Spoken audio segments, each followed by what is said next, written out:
down the hammer and pick up the pencil. You're about to listen to the Savvy Radio Show.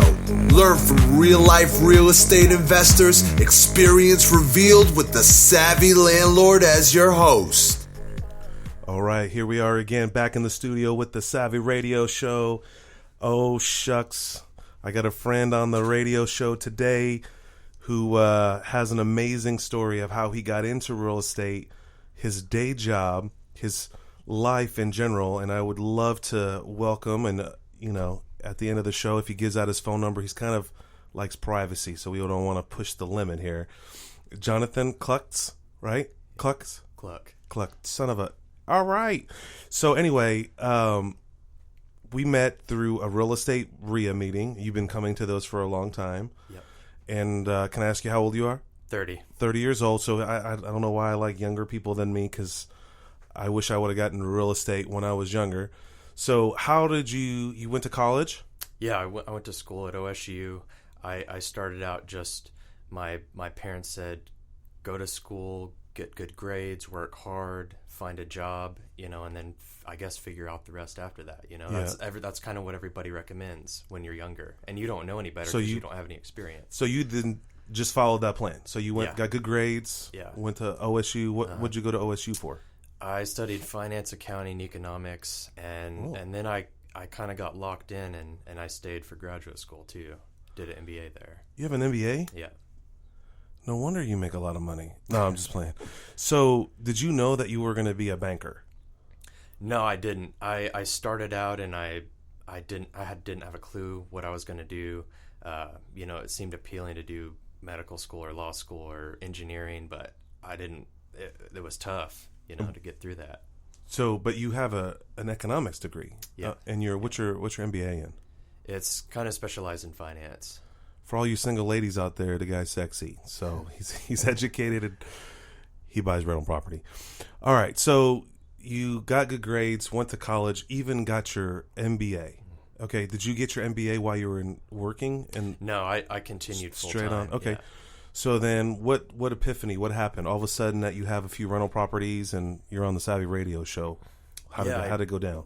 I started out, I got a job at a bank and I was enjoying it and I was learning a lot. And I knew that when I worked at a bank, I would be around a lot of people here in the community that were successful doing things at all types of businesses. And that was my plan, was to figure out ways that a lot of people had been successful in the city, and that I was going to learn enough and then try and start doing one of those on the side at some point. So you saw these customers? Yeah. So you were just a regular. What'd you do at the bank at that time? I did credit analysis, so I got all the financial statements from all of these individuals, and so I got to see everything about you're like, them, wow, how much they make, what they owned, all kinds of things. And you were like impressed that were they wealthy? I was impressed. I was blown away. And the common denominator was I noticed almost everyone had some sort of real estate. Even if they made their money doing something else, they always bought real estate. Okay. So that perked your interest in real estate. So then what happened? So when I first started, I was looking for a house to buy. I got out of school and I'm working and I have some money saved, and I was trying to buy houses, and at the time it was a first-time homebuyer's tax credit at $8,000, and so they would do up to 10% of the purchase price with a maximum of $80,000 purchase price. So you'd get a maximum of $8,000. Cool. So that was kind of my price range starting out. But I looked at these houses and I was trying to call realtors and I was trying to find houses, and houses were priced so high for what they were, or they'd be redone and remodeled, but not how I wanted it, but you're still paying top dollar based on the comps in the area. But it was hard to find good deals. And one thing that really pushed me to the next level was I found a house that I really liked in this area that I liked, on the street that I liked, and I tried to go see it. I saw it. I liked it. I wrote up the contract, but it was a friend of the realtor, and it was over some weekend, maybe Memorial Day weekend, so it was a holiday, and that realtor who had the house was at the lake. Okay. Partying at the lake. And so my offer didn't even get put in, and somebody else got the house. And that was a point where I said, I'm done. This is I can't handle this anymore with other people controlling the deal. Yeah, relying on other people while they're at the to beach help me out. Yeah, and they don't care. Yeah. So at that point... Oh, man, we need to have a realtor show bash. No, I'm just joking, realtors out there, but kind of. Go. Okay. So, all right. So you wanted... Okay, why'd you get into real estate anyway? Because other people were into real estate? Before we get into these deals, because okay. I love your story. But let's get into that. But like, what was your thrust behind getting into real estate? You were already successful. You already had a great job. Yeah, and it just didn't. It just seemed like I wanted to do something more, or I didn't want to have all this knowledge from working in banking and not somehow use it or apply it other than just working at the day job. And I was always interested in those types of things, finance, accounting, economics. I always used to read about those things, I guess kind of nerdy in that way. It's all right. But I just didn't want to have the information. I wanted to do something with it. Okay, so that's what got your interest. Now, you mentioned off the studio when we were like kind of going over this, you said Rich Dad Poor Dad. Was that was a book that motivated you as well? That was a book I read during college, and it was one of those where everyone had talked about it, and I went to a bookstore when I had maybe some fall break or something, and I went and I picked up that book and I started reading through it, and I didn't put it down. I stayed at the bookstore and read all the way through it. And so you randomly heard about the book, and that's how you... Yeah, okay. A lot of people had talked about it. So that was a seed planted. How long ago from the time that you wrote the book to the flunky realtor that wouldn't submit an offer because they were too much at the lake, realtors? That was a couple years actually. It started something inside me that I wanted to take it to the next level, but I was scared. I didn't, because everybody talks about how risky it is and how especially for a banker. Yeah, especially. Yeah. Okay, cool. All right, so now you're motivated. You're like hot to trot to buy real estate, and so the first deal went bust. So you were kind of pissed, right? So then what happened? So I got this idea. I heard about people cold calling or putting up, bandit signs or sending letters or postcards. And so I thought, I already knew the street I wanted to live on. And I looked it up on County Assessor, something we did at the bank all the time. And one night I pulled up the plat and I looked at all of the properties on that street, and there were about 150. And so I wrote out a letter and just said, I'm looking to buy a house in this area. I'm not a realtor, a flipper, a lawyer, anybody that's trying to take advantage of anybody. I'm just looking to buy a house to live here because I really did want to live there. Cool. So I wrote that letter. I signed it in blue ink at the bottom. It was short and sweet so they'd know it was an original. And one day after work, I drove to that street and walked one side of the street. There were about 150 houses total on that street, just a straight line. And I passed out 75 on one side and just put them in the doors, and it was right when a lot of people were getting home from work. So a lot of them, they were just pulling in their driveway, and I just handed them this letter. And you just randomly Okay, so you didn't want to mail the letter. No. Because economics... I was too cheap. Yeah, I love that when we were hanging... I'll tell more about Jonathan here shortly, but we were hanging out, and he was like, I didn't want to mail them. I want to save money. So you were just boots on the ground, single guy, walking around in the neighborhood, passing out flyers like to a church event. Technically, or a concert, and you're walking up to people and not even saying hi and handing them a. Yeah. And then did it spark conversations with people? How did it go down from there? Yeah, so I passed out about 150 of those flyers, and it had my phone number and email address on it. And the next day, out of 150, they say that you get 5% or 10% response from those. It's really 1%. 1%. So I got a couple emails and I got 4 or 5 phone calls from that. But people knew it was for real. Sure. People knew it was for real. It wasn't just a yellow postcard that everyone people sends out 1 million to. It was specifically 2 people in that neighborhood on that street with my name at the bottom. And it was actually the house I didn't get because of the whole realtor situation. A house 5 houses down from that one is the one I ended up buying, and I got it for $80,000, and it was the first time home buyer's tax credit, so I got tax credit $8,000. So my purchase price or my cost for that was $72,000, and I got to do the rehab myself, so I got to make it how I wanted to. Instead of buying top of the market the way somebody else wanted it redone, and still had some equity in the property. So you were owner occupied. So this is your first house. Were you living in an apartment before, or were you with your parents? I lived with my parents first. Okay, so then you took this leap of faith, got into real estate. So then, what were you thinking? Were you nervous? When you went down to look at a HUD? I mean, I guess you've done this at your J job, right? Yeah. Okay, so you kind of comfortable with contracts, so you weren't too nervous about all that jazz. I understood it, and I knew that so many people had done it before me, and I'd seen a lot of things. I just figured I was prepared enough, and I talked to some people at work too that kind of would look over it. So you're the one that you had to write a contract up yourself. Yeah. And so you got to get these people to sign it, and you walk them through the closing and everything on your very first deal. Right. And it was your own owner occupied. You only had to put $8,000 down. Well, I put down a little bit more than that, but you only required. Yeah. You only had to put down 10%, right? I put down about 20%, and then I got that $8,000 back because it was a tax credit. Because that took about 3 months to get that money back. But that I already had a little bit of money saved from living with my parents, and so that wasn't a problem. I just started to do the rehab. Okay, so then, get your first house. You're living large. Then what? So then, like, all of a sudden, I know that you have more than 5. Yeah. We're not going to throw out a number, but you have more than 5 because he likes privacy. I want to point out that this wasn't some killer deal, but it doesn't matter. It was the first one. It was a good deal. I learned so much from it. You're in the game. But I was okay with just having that one house. And so I got it the way I wanted it. I was settled in. I was working at my job. I was focused on my job. And then after another year or two, I thought, I don't want to just work. I want to, again, I want to do more. And I would read things about the economy and about investing all the time. And I thought, I want to do something. And I'd gotten burned a couple times in the stock market whenever oil went up to $147 a barrel. All these oil stocks went up, and then everything just fell off. It fell off. I think it was in 2008 or so. It went down to $35 a barrel within a year. And you had stock at that time? Yeah, and so I didn't lose everything, but I lost a lot, and it never really recovered. Sure. So I just sat and I didn't do anything for a while. Then there was another house I wanted to get, and it was in a neighborhood where I had a friend living there, and he told me about a property. He said, I always told him, once every 3 months, 6 months, year, I said, if there's ever a house here, I want to live in this area. And he said, there's a lady and she has a house, and I think that she's moving to a retirement home, and so she might, I don't know what they're going to do with the house after.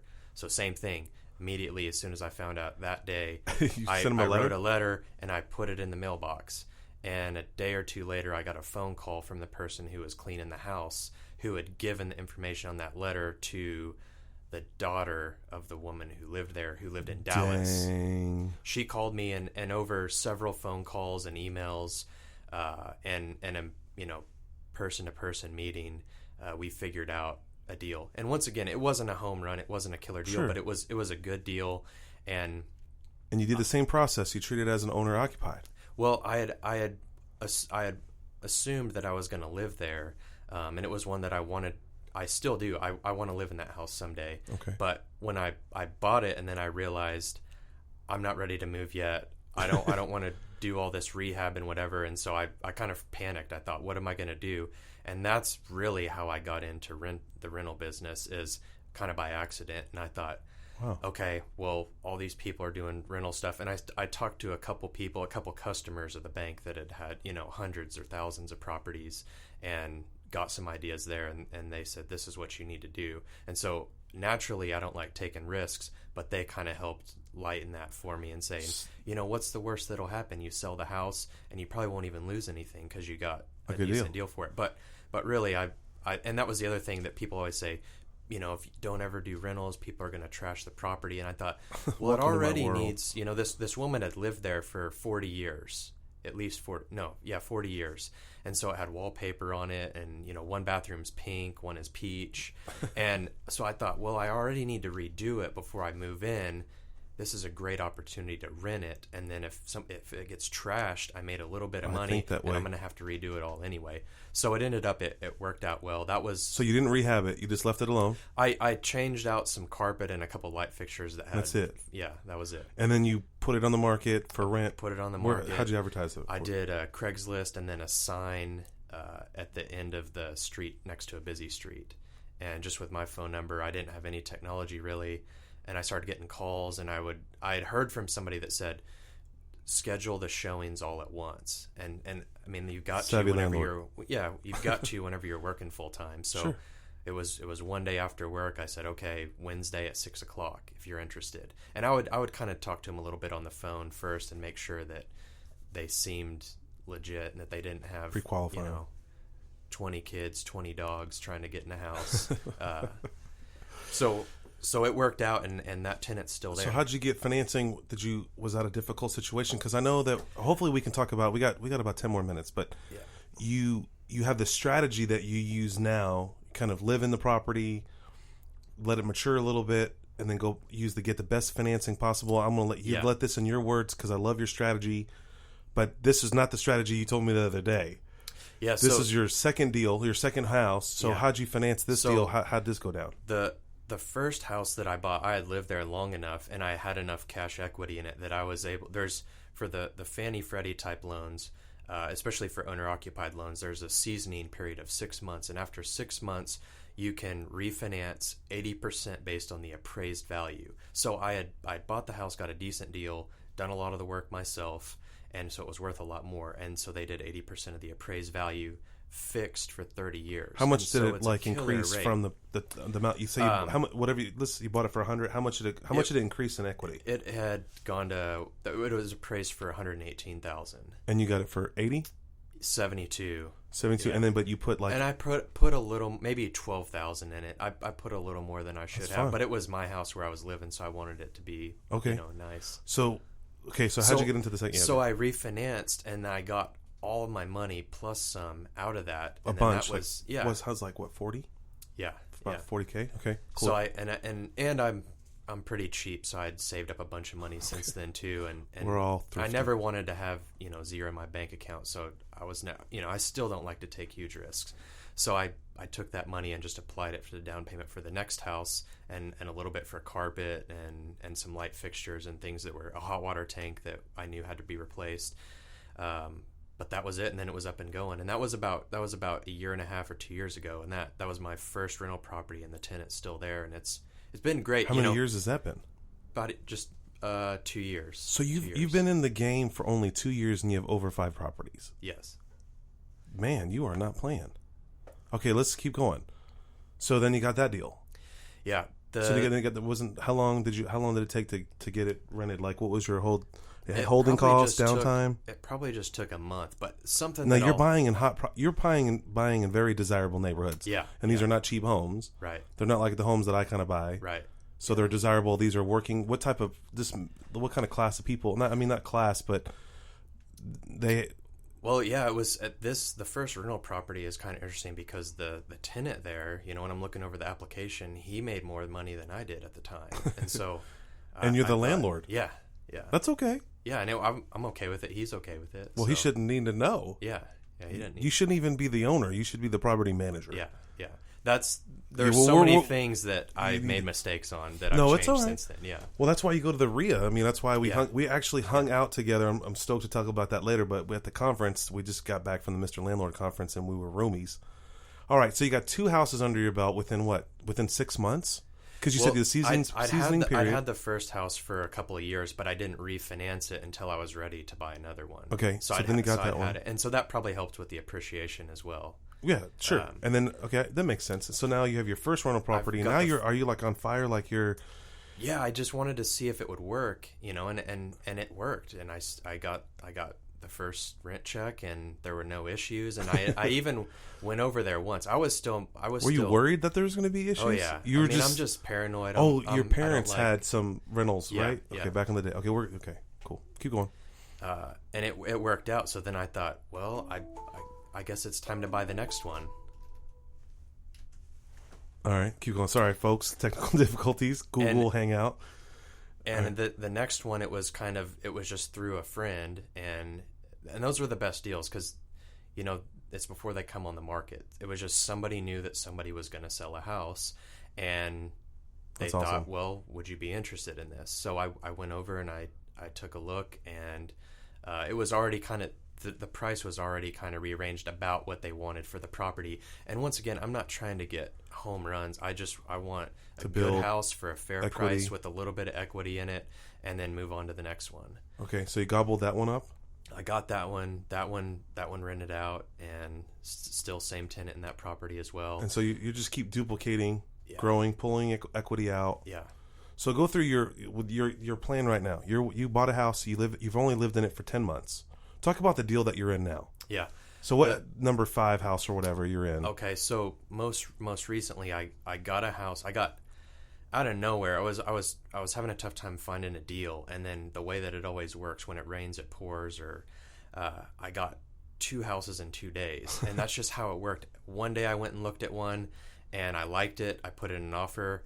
The next day I saw another one come on. It was the first day on the market, and I went and I put in an offer, and I found out I got one day and one the next. And so I kind of panicked a little bit, but I had a lot of money saved up, and I was ready to go. And I'd already kind of figured it out then, because once I had been in it for a year, so I was really focusing and reading everything I could, and saving every dollar. And you're single, saving every dollar, and talking to people like you and at the RIA and wherever, just trying to learn as much as I could about what I was going to do and the best plan. So what I like to do is find one house that's owner occupied. I pay cash for it, or I get a line of credit, and I buy the house with cash so that they know you're for real, that you can buy it and close really quickly, do all the rehab myself, and then 6 months later, it ties up that cash for 6 months, but then I can refinance 80% based on the appraised value, fixed for 30 years, and it's a cash cow. No, but is this on your owner occupied? Yeah, those are on the owner occupied. So I just bought one that I moved into. Right. It's an owner occupied. And you occupied. so your goal is to season it for 6 months or a year? Yeah. So it'll be seasoned here in about 30 days. All the work's been done. I've already been living there. And then I'll be able to pull all of the cash out of it. Original cash, you just keep all the snowballing. Cash out, and then it's fixed for 30 years. And that's so important, because rates are expected to go up third quarter this year, and I'll be fixed for 30 years no matter what happens. On all of your loans? Not on all of them. But one. Do you have any commercial money from the bank? One loan is a commercial loan. Now, was that hard to get? No, actually the government loans, the Fannie Freddie loans, are the most difficult, because you can't jump through any hoops. Everything's by the book. There's so many. Everything has to be perfect because it's government regulated, which is fair because it's their money. They're printing it. It's their terms. But the ones through a bank, I think it just helped that I worked in banking, that I knew what they wanted. I knew exactly what they wanted. And you look at those financials all day. Yeah, and any bank's gonna like that. I'm not trying to live off this money. I'm not trying to just. This is your retirement. Yeah. What's your vibe? Yeah. What's your goal? I mean, right now I just want to try and manage and find the next property, and yeah, it'd be great for retirement someday. It might be nice to sell it one day and buy a business. I don't know. I mean, that's all. So things. Sky's the limit. Yeah, is there any goals that you have? Is there a specific number? Do you want to cash flow 5,000 a month or 100 units? Some people are like, oh, when you hit 100 units. Oh, that's dumb. But anyway, some people are like, oh, I can't wait to make 5,000 a month or 10,000. Of course, I know we've had conversations where inflation, just buoys every number you come up with. But do you have any kind of aspirations in that regard? Or I don't. It's more for me at this point. It's just a challenge, and it's just. You have gifts, or you're born a certain way and you develop certain things, and you're around certain people, and so I just want to try and make the most of that and be challenged and get as far as I can, and that's kind of my goal right now. But yeah, of course everybody has goals to someday retire and be doing something, but I have no idea. All right, let's go into what's some things that you kind of stumbled through a lot of stuff, and you read a lot. What's some things that you've learned, or what's some advice that you'd give someone that's at your age, 3 years old? I've heard these podcasts. I've been to the RIA. I want to get this thing done. What advice would you give some people? Well, if you haven't done a deal yet, the first step is just get out there, save up some money. Don't be blowing all your money on the casino or whatever people are spending their money on, a new leased car, whatever. Just save up that money and jump out there and take the risk, because that's really the way you're going to learn. I learned all through college, all through graduate school, all in banking in my career, but I was still scared to make the jump just because people had all these horror stories. But that's really where you learn everything. I've learned everything just jumping in there and doing it myself and making my mistakes, trying to fix everything myself or clean everything myself or whatever. Is there anything that stuck out to you? You're like, oh no, I'll never do that again? I'm never going to clean a house myself again. I rented one of those carpet cleaners from like a grocery store or Home Depot. Yeah. And just $60. I wanted to save some money, and I didn't have the air conditioner on in that house, and it was in the summertime at night after work, and I'm just pouring with sweat, and that machine didn't work right. The wheel was locked, and so I just had to drag it across the carpet, and I'm sweating, and it didn't even clean the carpet. I ended up getting new carpet in that living room. So, I'm never going to do that. Just That's cool. I learned that. I know that. I know I understand all that. All right. So how about this? So you've only been doing that for 2 years. You have 6 units, right? Mm-hmm. A little thing about Jonathan, his parents were in real estate. They didn't do as well in some rentals. And so he was always, he saw the worst part of being a landlord. And then, I think you've made some great strides, man, especially the quality of the homes that you're purchasing. So then when we started connecting and hanging out, I was like, dude, I'm going to the Mr. Landlord conference. Won't you go? And you decided to go, and you were blown away. Tell me about what blew you away. Well, just like anything, the conference was great and the speakers were great. But really, where you learn the most, just like at the RIA, you go to the RIA and there's a speaker, but then you talk to people afterwards, and they're the people who are really doing it. And a lot of them are the people and the personalities who don't want to be in the spotlight, but you get them one-on-one, and they'll show you the world. I remember you were texting me. You were kicking it with Brad Grayson. Yeah. He's like a celebrity in my little world. Brad 2000. Yeah. So that was probably the most notable thing from the conference was the last day after it was over, Stephen had already gone home, and I was on my own with all these in Indianapolis, city I've never been, with people that I didn't know at all. And I was all the way committed, all in. I was just trying to get the most out of it while I was there. And I kind of latched on to this guy, Brad, that was really successful, and he led some of the round tables at night he stayed up every night until 2 or 3 in the morning after the conference, just talking to people and answering questions. I love that guy, man. But the last day we went out and saw a friend of his, or somebody that he had just met, went and saw a bunch of rehabs that somebody was doing there in Indianapolis. They just took us out, carpooled. We looked at all these rehabs. In Indy. In Indy. You've never been there. And then after that, we went to that guy's steakhouse. He owns a steakhouse in Indianapolis, and he took Oh my us gosh, out his there. name Bruce? I think so, yeah. What, did he have like kind of funky hair? Yeah. Kind of weird and eccentric kind of guy? Yeah. I know that guy. Yeah. His name is Bruce. Bruce, hopefully you're hearing this. I want to go to the steakhouse, homie. So you just randomly started hanging out at the lounge and talking to these people. What's one of the things that you learned there? What was the couple of things that you've learned, or what motivated you?